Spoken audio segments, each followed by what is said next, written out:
Hey everybody, I'm Chris Book and this is the S Pen. Sure, you know what it does, but do you know how it does it? Let's find out. It seems simple enough. Take out the S Pen, write on the screen, and there you go. But it's a little more complicated than that. For example, there's a button on the S Pen that's going to need power, and where does that power come from? How does this all work together? Well, let's break it down.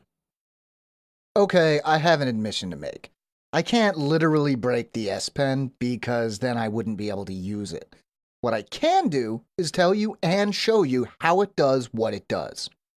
First things first, where does the S Pen get its power from? Actually, a circuit and a few other pieces of hardware laid out in a grid sit behind the screen and generate an electromagnetic field. Just so you know, that's about as technical as we're going to get.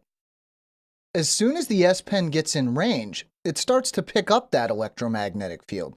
This, by the way, is right around where you'll start to see the hover icon appear on the screen. Now inside the S Pen, near the front, is a tightly wrapped coil that channels the energy from the field and uses it to power its own circuit. Now here's where it gets really interesting. The screen has nothing to do with using the S Pen. That's right, nothing. It's possible that you might have noticed this before, but if you press the tip or nib of the S Pen while it's close enough to the screen, it acts exactly as if you had just tapped the screen. That's because the nib is basically another button on the S Pen. This one just happens to be pressure sensitive. When you press down on the nib, you're basically telling the device that you're touching the screen, even if you aren't. You can draw like this, use it to navigate the Play Store, or anything else. This isn't really useful, of course, it's just a nice demonstration. You can see here that even though the S Pen has no contact with the screen, it still picks up what I'm drawing on the business card. This might not seem like a big deal, but it does show that you can use a heavy-duty screen protector or case with your Note 2, for example, and not have to worry about the S Pen working incorrectly.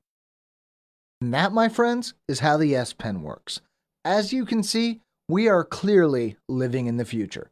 Now, I didn't want to go overboard for the video, but if you want to know more, the full article can be found at AndroidAuthority.com.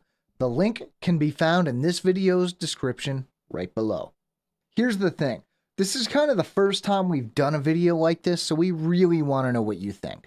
You like the video? Do you want to see more? If you do you have any ideas for what you'd like to see us break down? Let us know in the comments. We really do appreciate any and all feedback.